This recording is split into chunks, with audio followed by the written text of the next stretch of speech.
성경 말씀은 요한복음 12장 12절부터 19절까지의 말씀입니다. 그 중에서 12절부터 14절까지 있는 말씀 읽겠습니다.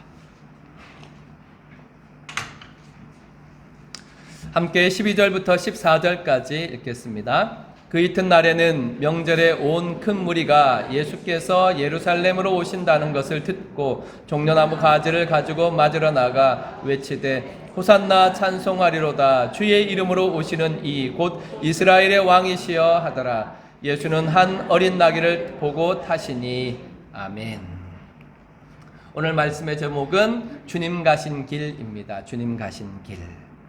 아까 우리가 부른 찬양 샤론의 꽃 예수입니다. 샤론의 꽃 예수라는 찬양을 할 때마다 여러분들은 어떤 꽃이 생각나십니까? 샤론의 꽃이니까 샤론이 뭔지 모르지만 뭔가 품이 있고 고귀해 보이니까 백합화 이런 거 생각할 것입니다. 샤론이라는 것은 이스라엘에 있는 지중해 옆에 평야를 말합니다. 그런데 그 평야는 습지예요. 이스라엘에 드물게 있는 웅덩이가 있고 이런 습지예요. 그래서 그곳에서 피어나는 꽃들은 백합화 같이 그렇게 유명한 꽃이 아니고 작은 들꽃들입니다. 그러니까 아까 우리가 불렀던 샤론의 꽃 예수라는 것은 사람들이 보기에 그냥 스쳐 지나가도 뭐 크게 이상하지 않은 작은 들꽃들 말합니다.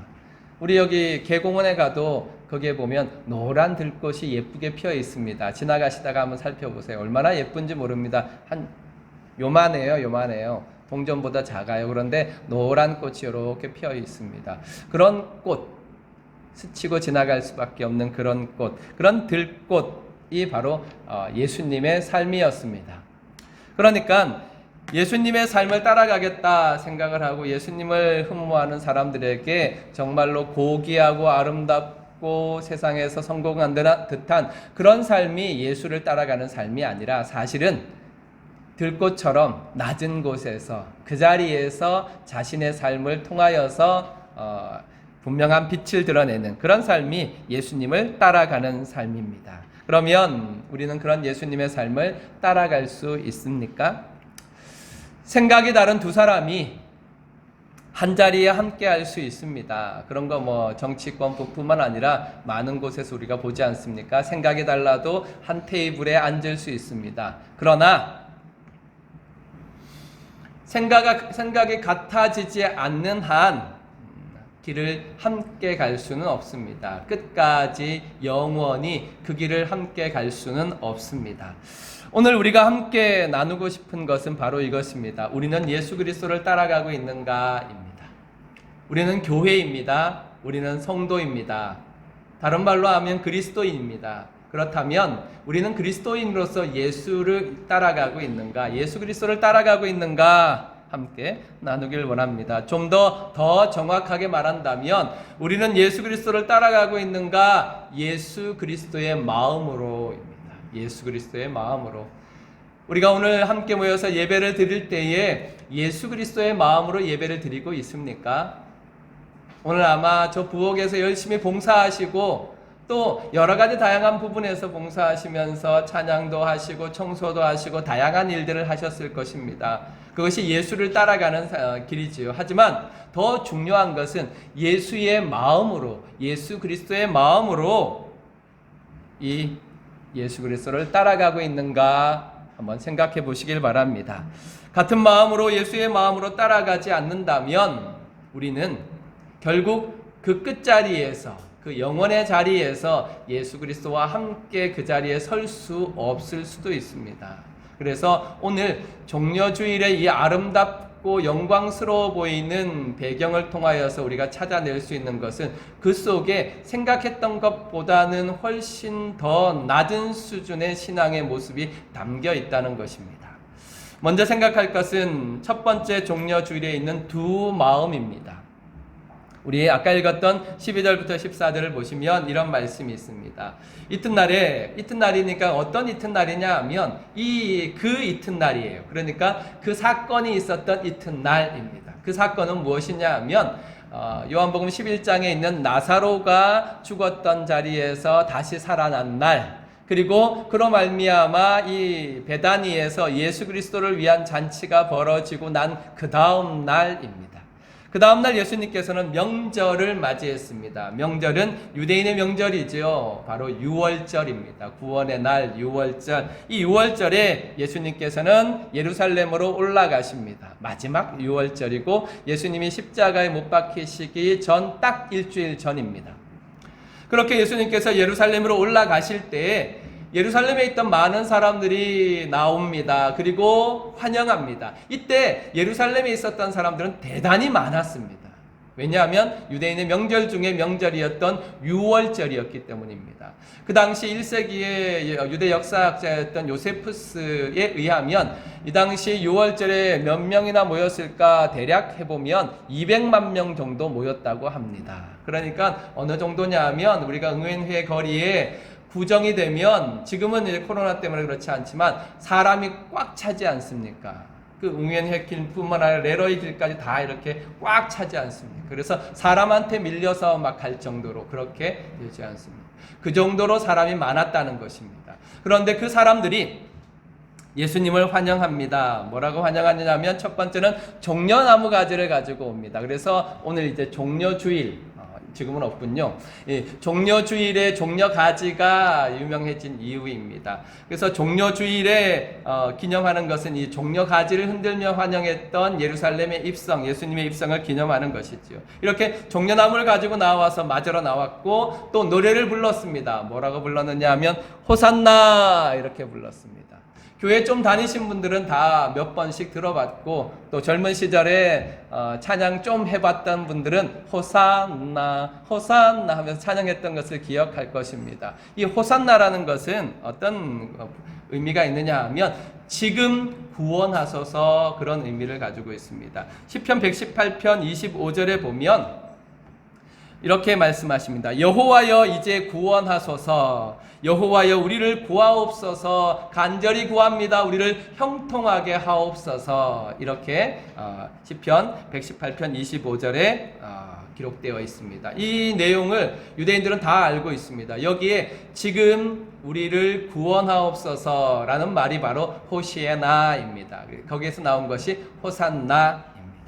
그러므로 이스라엘 백성들이 예루살렘의 유대인들이 나와서 종려나무 가지를 흔들면서 호산나 호산나 했던 것은 지금 나를 구원하소서, 지금 우리를 구원하소서라는 의미를 가지고 있습니다. 그런데 이들이 생각했던 구원은 좀 달랐습니다. 왜냐하면 그들은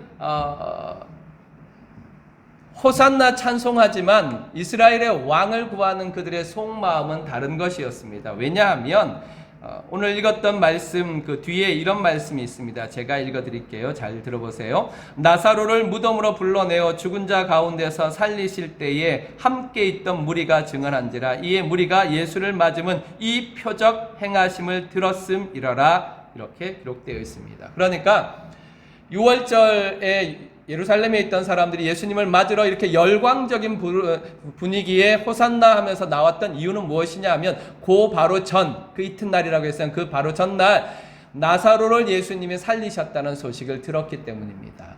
베다니, 나사로가 살았던 베다니는 예루살렘 바로 옆에 있는 동네였습니다.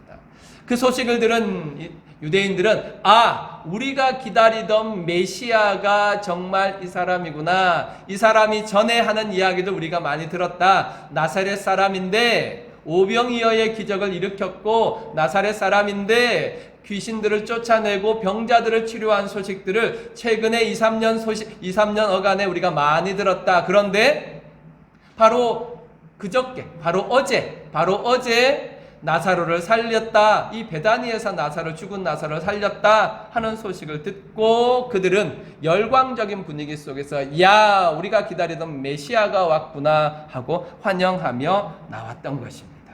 그러나 그들이 부르는 호산나, 그들이 부르는 호산나에 담겨있는 메시아 구세주의 의미는 우리가 지금 알고 있는 것과 조금 다릅니다. 왜냐하면 그들은 정치적인 메시아를 기대했기 때문입니다. 그들이 정치적인 메시아를 기대했던 이유는 그들은 이미 영적으로 구원받은 사람, 하나님의 백성이 되었다고 자부하고 있었기 때문입니다. 그들은 이미 구원받은 백성이라고 생각했습니다. 왜냐하면 자신들이 아브라함의 자손이었기 때문에 아브라함의 자손은 모두 다 하나님으로부터 구원을 받았다. 그러므로 영적으로 이미 구원받은 백성인 우리는 이제 현실적인 문제, 우리가 당면에 있는 이 현실적인 문제로부터 구원받기만 하면 된다. 이렇게 생각했습니다. 그들이 가지고 있는 현실적인 문제가 무엇입니까? 네, 정치적인 해방이지요. 로마의 압제를 당하고 있었기 때문에 로마로부터 해방하여 과거 다윗과 솔로몬 시대의 이스라엘의 영광을 회복하는 것, 그것이 정치적인 소망이었습니다. 예수 그리스도를 통하여서 그들은 이 영광을 회복하기를 원했습니다. 또한 그들의 문제는 빈곤이었고 부조리함이었습니다. 이런 빈곤과 부조리함의 문제를 예수 그리스도의 능력으로 해결받기를 원했습니다. 그러니까 이 유대인들이 예루살렘에서 호산나라고 나를 구원하소서라고 외쳤던 목적은 예수여 나를 이 부조리에서 구원하여 주옵소서, 예수여 나를 이 빈곤에서 구원하여 주옵소서, 예수여 나를 이 압제에서, 로마의 압제에서 구원하여 주옵소서라고 외치는 호산나였습니다. 이것이 그들 예루살렘의 유대인, 6월절에 모여 있었던 유대인들의 마음이었습니다. 그러나 예수님의 호산나는 달랐습니다. 그것을 잘 보여주는 것이 예수님이 예루살렘을 향하여 올려갈 때 보여주신 특별한 일입니다. 그것은 바로 이것입니다. 15절부터 16절까지 함께 읽겠습니다. 시작.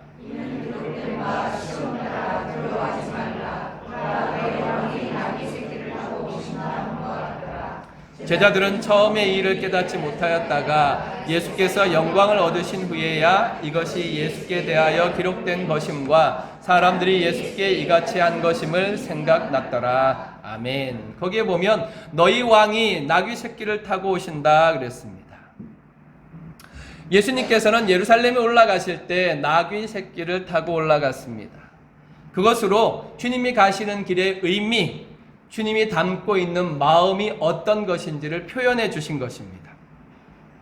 이것은 예수님께서 이렇게 말씀하시는 것입니다. 얘들아, 너네가 호산나라고 부르면서 백마 타고 오는 왕, 그러니까 로마와 싸워서 이길, 전쟁하여서 그것을 다시 예루살렘에 이스라엘의 영광을 가져올 그 왕을 원하지. 하지만 그게 아니야. 나는 나귀 새끼를 탔어. 이거야. 내가 지금 걸어가는 길의 의미는 이거야. 내가 지금 걸어가는 이 마음은 이거야. 라고 예수님께서는 표현하고 계십니다.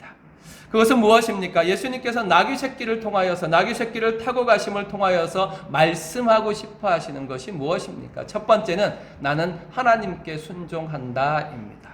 왜냐하면 이 예수님께서 나귀를 타고 간 것이 스가랴 9장 9절에 있었던 말씀을 그대로 가지고 온 것이기 때문에 그렇습니다. 아까 여기에 보면 기록된 바라고 15절에 보니까 기록된 바 그랬는데 이 기록은 무엇이냐면 구약 성경 스가랴서에서 기록되어 있는 것을 말합니다. 그러니까 하나님께서는 예수님을 통하여서 이 땅을 구원하실 때 특별한 방법을 통해서 말씀해 주시는데 그것을 상징적으로 보여주는 것이 나귀 새끼였습니다.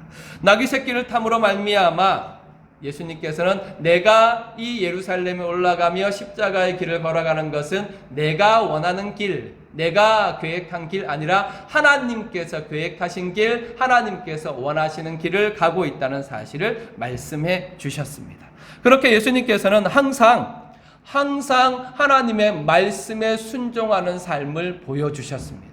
예수님의 삶이 기록되어 있는 마태, 마가, 누가, 요한복음을 잘 읽어보시면 거기에 반복적으로 나오는 표현들이 있는데 그것이 무엇이냐면 말씀을 이루려 하심이라 그랬습니다. 그렇게 예수님께서는 하나님을 향한 순종으로 나귀 새끼를 타고 올라가셨습니다. 또 하나 더 나귀 새끼를 타고 올라간 것은 겸손하여 라는 말씀 속에 담겨 있습니다.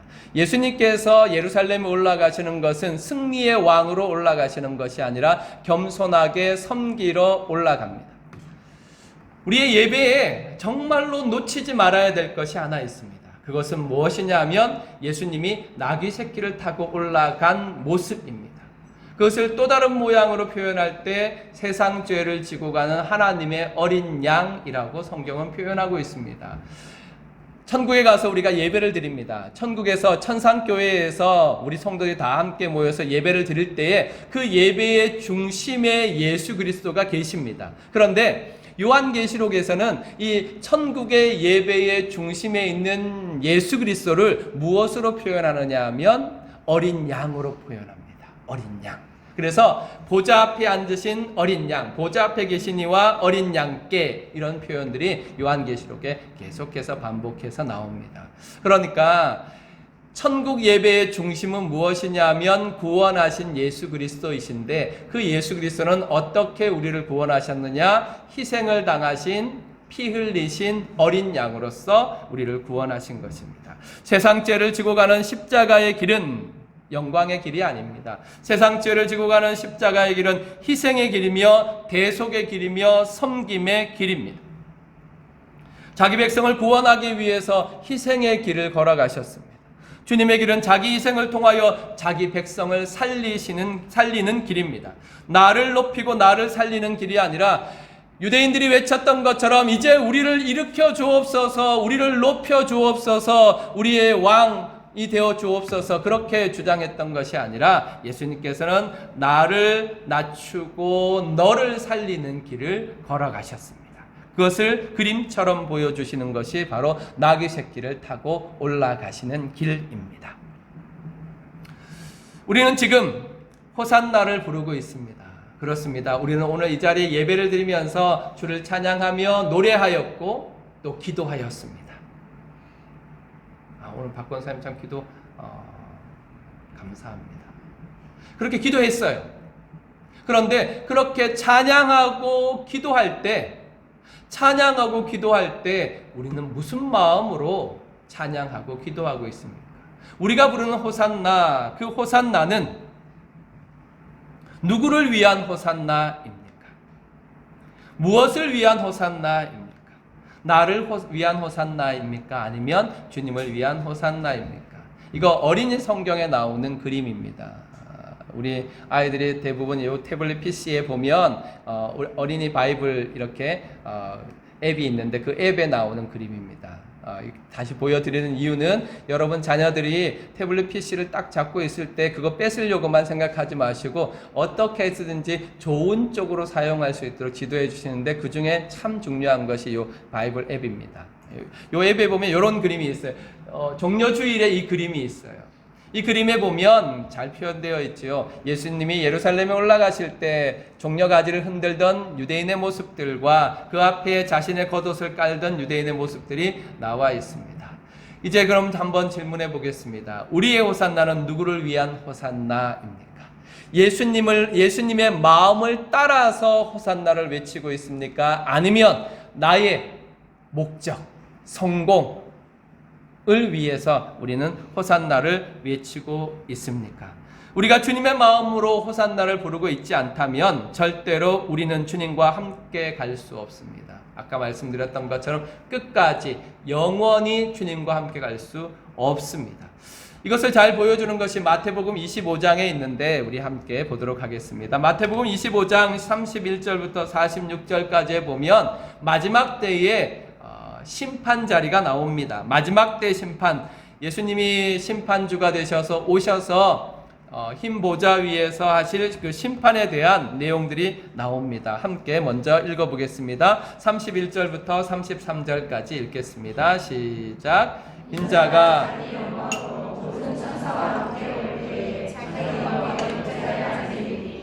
모든 민족을 그 앞에 모으고 각각 구분하기를 목자가 양과 염소를 구분하는 것 같이 하여 양은 그 오른편에 염소는 왼편에 두리라. 아멘. 마지막 때 인자는 예수 그리스도를 말씀합니다. 예수 그리스도께서 심판을 하시는데 영광 중에 오셔서 예수님이 심판하실 때에 그 모든 사람들, 모든 민족을 그 앞에 모으고 구분합니다.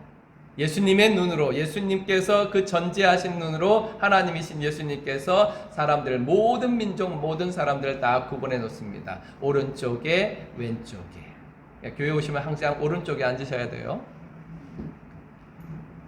그 마지막 심판 자리에 드러나는 것이 있습니다. 무엇이냐면 행동 속에 감추어져 있는 마음이 다 드러납니다. 지금 여러분들 얼마나 아름다운지 모릅니다. 정말 얼마나 예쁜지 모릅니다. 단장도 하셨고 화장도 하셨고 변장도 하셨고 다 하셔서 얼마나 아름다운지 몰라요. 게다가 이제 겨자나무 찬양 때는 이제 가운까지 입었잖아요.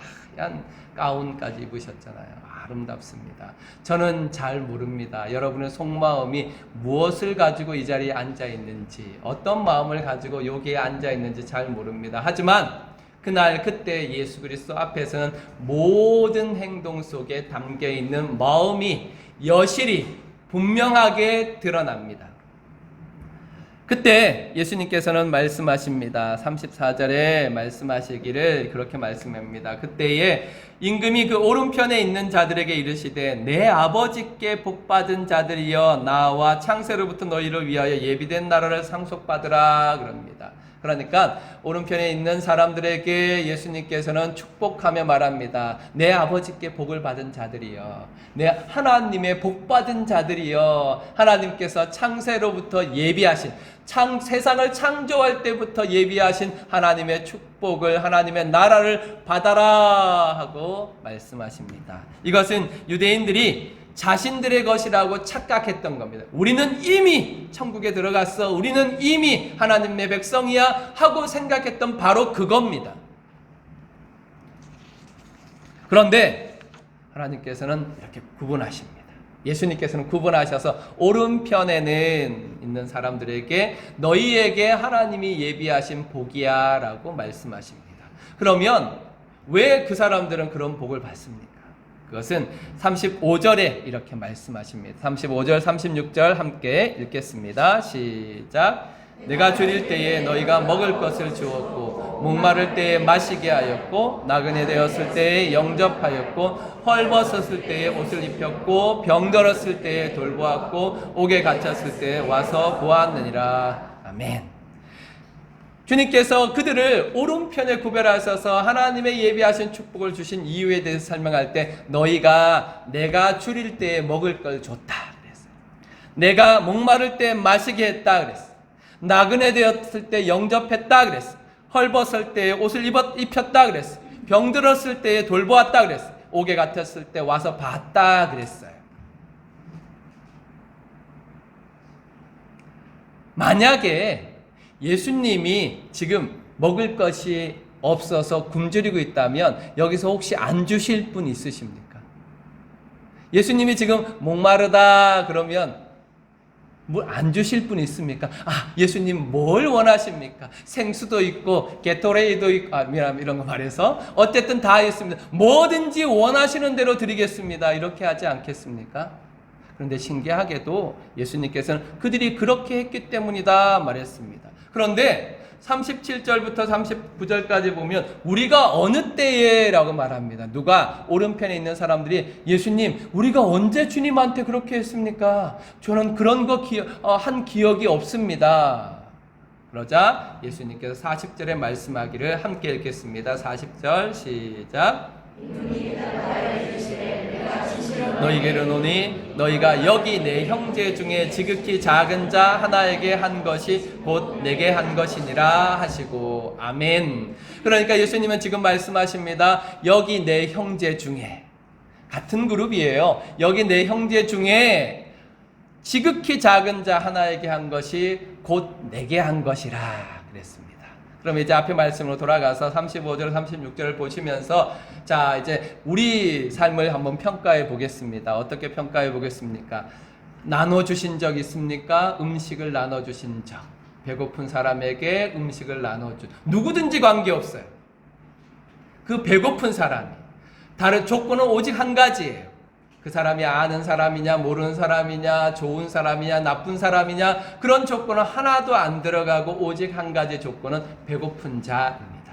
배고픈 자에게 먹을 것을 줬느냐, 목마른 사람에게 마실 것을 줬느냐, 나그네 영접했느냐, 헐벗은 자에게 옷을 입혔느냐, 병든 자 돌봤느냐, 옥에 갇혔는 자 돌아봤느냐. 한번 생각해 보세요. 우리의 삶에서 내가 이런 사람을 만났을 때 이렇게 했습니까? 혹시 따지고 이렇게 비추어 보고 저 사람은 이런 사람이니까 저 사람은 저런 사람이니까 하는 내가 가지고 있는 조건들을 가지고 평가한 다음에 선별해서 이 사람은 하고 저 사람은 안 하고 이렇게 하지는 않았습니까? 예수님께서는 그렇게 말씀하십니다. 내 형제 중에 지극히 작은 자 하나에게 한 것이 곧 내게 한 것이라. 자, 여러분의 형제들이 옆에 있습니다. 지금 손을 한 번씩 잡아보세요. 잡으세요. 네. 네, 꼭 잡으세요. 잡으세요.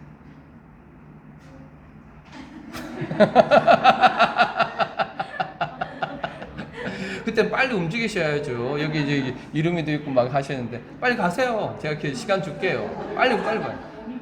아이, 빨리. 예. 권사님이 가세요.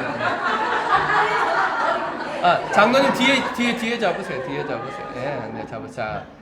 자, 주님 손이에요. 여러분이 잡고 있는 게 주님 손입니다. 한번 마음으로 다짐해 보세요. 주님, 제가 이렇게 손 꼭 잡겠습니다.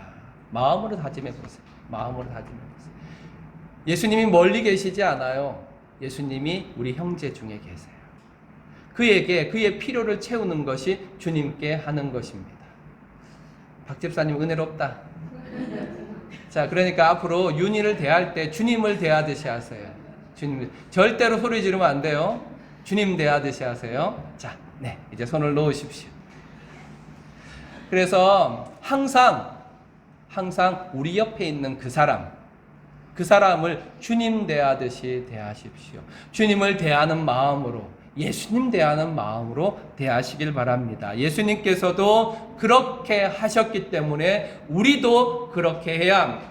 예수님께서 내 형제 중에 지극히 작은 자 하나에게 한 것이 내게 한 것이라 말씀하셨기 때문에 우리도 역시 우리 형제에게 주님 대하듯이 해야 하는 것입니다. 그렇게 하지 않을 때, 주님의 마음을 품고 행하지 않을 때, 주님의 마음을 따라서 가지 않을 때 어떤 일이 생기느냐? 네.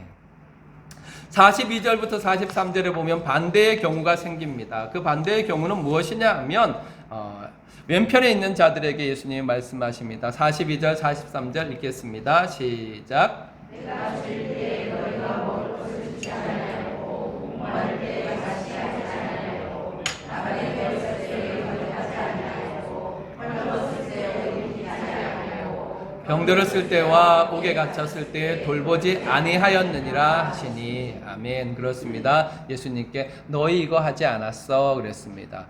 그러자 그쪽에 있는 왼편에 있는 사람들이 우리가 언제 그랬습니까? 주님이 우리한테 오시면 우리가 절대로 그럴 일이 없지요. 우리 주님한테는 절대로 그러지 않을 것입니다. 그랬는데 예수님께서 말씀하십니다. 내가 진실로 너희에게 이르노니 이 지극히 작은 자 하나에게 하지 아니한 것이 곧 내게 하지 아니한 것이니라고 말씀하셨습니다.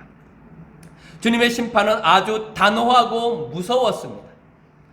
45절 에서 말씀하신 그대로 평가하기를 46절에 이렇게 말합니다. 그들은 영벌에 의인들은 영생에 들어가리라 하시니라고 말씀하셨습니다.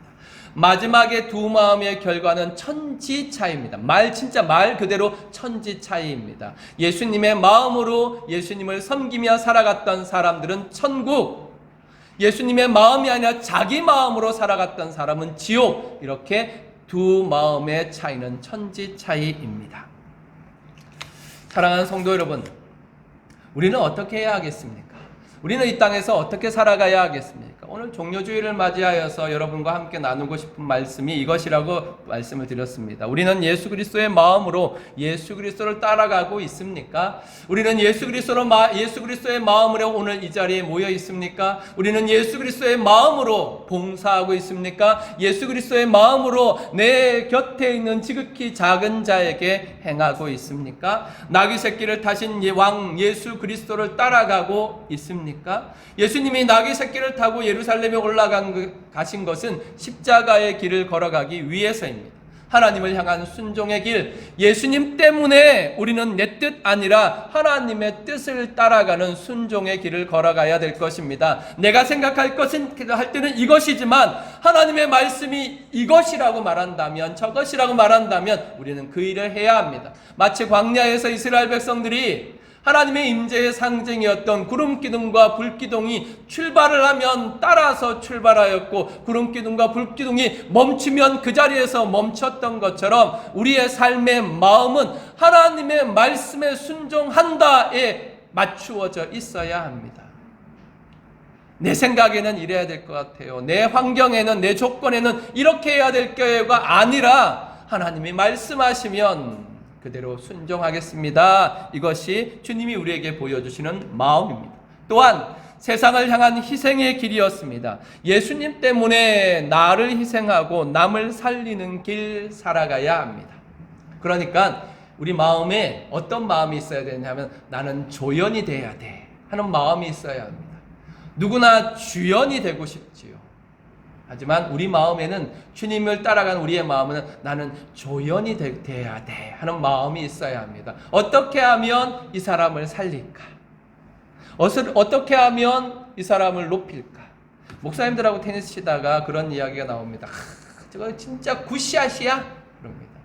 그건 멋있게 한 방 팍 때려가지고 쫙 에이스가 나는 걸 굿샷이라고 말하지 않고, 목사님들이 어떤 걸 굿샷이라고 하는지 압니까? 에러를 내서 공이 펄펄펄펄 하고 딱 높이 떠. 그래서 딱 때리면 기찬 샷이 나올 그런 공을 만들 때, 저거 굿샷이야, 저 상대편을 빛나게 해줘 하고 펄펄펄펄 잘못 삑 차서 펄펄펄 올라간 거 딱 치면, 상대편을 멋지게 하는 멋진 샷이야, 이렇게 말합니다. 물론 그때 농담으로 하는 말이지만, 그러나 그 속에 우리가 기억해야 될 것이 담겨 있습니다. 우리는 예수님이 그렇게 하셨던 것처럼 나를 희생하여 남을 살리는 삶, 그 삶을 살아가야 합니다. 아마 많이 보셨을 겁니다. 울지마 톤즈라는 그 다큐멘터리를 보셨을 것입니다. 그 이태석 신부의 삶이지요. 아프리카 남수단에 톤즈라는 동네가 있는데, 여기 굉장히 가난한 동네였어요.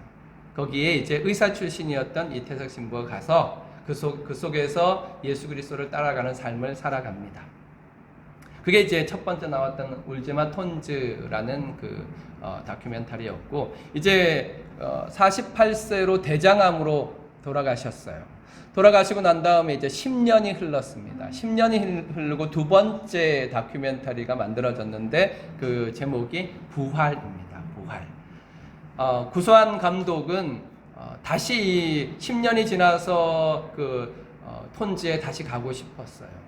다시 상황을 돌아보기 위해서 가고 싶었어요. 거기에 갔더니 놀라운 일이 일어났습니다. 무엇이냐 하면, 가난하고 허름한 동네, 거기에 이제 이태석 신부님이 학교를 세웠지요. 그 학교에서 6년 만에, 그러니까 10년 만에 갔는데, 10년 만에 국립대 의대생이 의사가 되거나 의대생이 된 제자가 무려 57명이 나왔습니다. 가난한 동네에서. 그래서 그 제자들, 그러니까 이태석 신부의 제자들이죠. 제자들하고 며칠 동안 같이 있으면서 여러 지역을 방문했어요. 그래서 그 방문하면서 그 학생들이, 또 의사들이 치료를 할 때 꼭 환자가 오면 먼저 손을 꼭 잡아요. 그리고 누군지, 어떤 삶을 살아가는지, 걱정거리가 뭔지, 아픈 거 묻지 않고, 아픈 거 먼저 묻지 않고 그걸부터 먼저 물어요. 그래서 왜 그렇게 하냐 하고 이제 구수한 감독이 물어봤어요. 그랬더니 이것이 이태석 신부가 했던 진료 방법입니다. 항상 오면 먼저 그 환자의 상태를 먼저 가족이나 또 이야기나 이런 것들을 물었고, 인간적인 교감 이후에 병을 물었고 치료해 갔습니다. 그래서 이 제자들이 정말 그 신부의 삶을 따라가고 있구나 하는 것을 봤답니다. 그리고 그 제자들하고 또 한센인 마을에 갔어요. 원래 이제 이태석 신부가 한센인 마을부터 이제 그 치료를 시작했기 때문에 제자들도 함께 갔어요. 그래서 제자들이 똑같이 하루 종일 밥도 못 먹고 병자가 너무 많이 왔어요. 100명이 넘게 와서 그것을 이제 치료하는 과정 가운데 이제 환자들한테 이 감독이 물어봤어요. 어때요? 그 의사들이 와서 치료해 주니까 참 좋지요. 그러니까 그 환자들이 그렇게 이야기했습니다. 이태석 신부님이 저희 곁에 돌아온 것 같습니다. 그렇게 이야기했답니다. 제가 여러분에게 이 이야기를 들려드리는 것은 여러분 모두가 고 이태석 신부의 삶을 따라가라는 말이 아닙니다. 남수단 톤즈로 달려가라는 말도 아닙니다. 고 이태석 신부가 따라갔던 예수 그리스도의 삶을 따라가라는 것입니다. 남수단에 57명의 의사들이 사람을 따라가는 삶, 이태석 신부의 삶을 따라가는 삶도 이렇게 아름답고 감동적인데 그 삶을 따라감으로 제자들의 삶이 바뀌고 그 제자들을 만난 사람들이 이태석 신부를 만난 것 같습니다 라고 말을 했다면 우리는 그 속에서 내 삶은 정말 예수 그리스도를 따라가는 삶인가? 나를 만나는 사람들이 예수님을 만난 것 같은 그런 감동과 아름다움이 있는가? 한번 생각해 봐야 될 것입니다.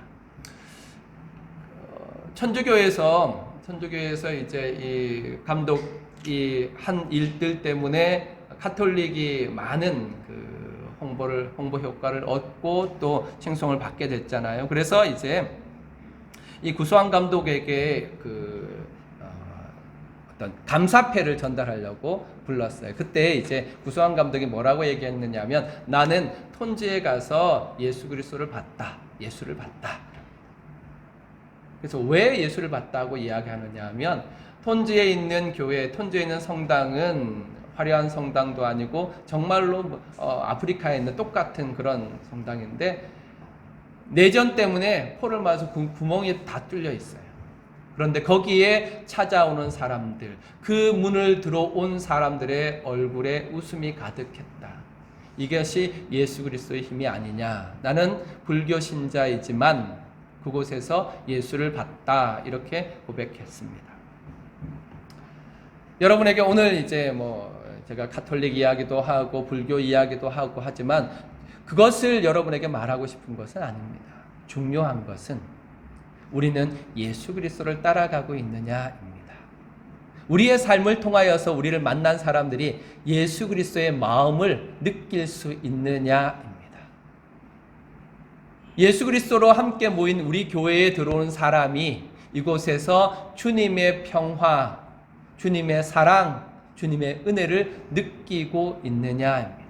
우리 교회 문을 열고 들어온 사람이 눈치를 보고 들어왔다가 우리 때문에 기뻐서 밝게 웃게 되고 있느냐입니다. 일생에 단 한 명에게라도 나를 만난 자가 나는 너를 통해 예수님을 만났다.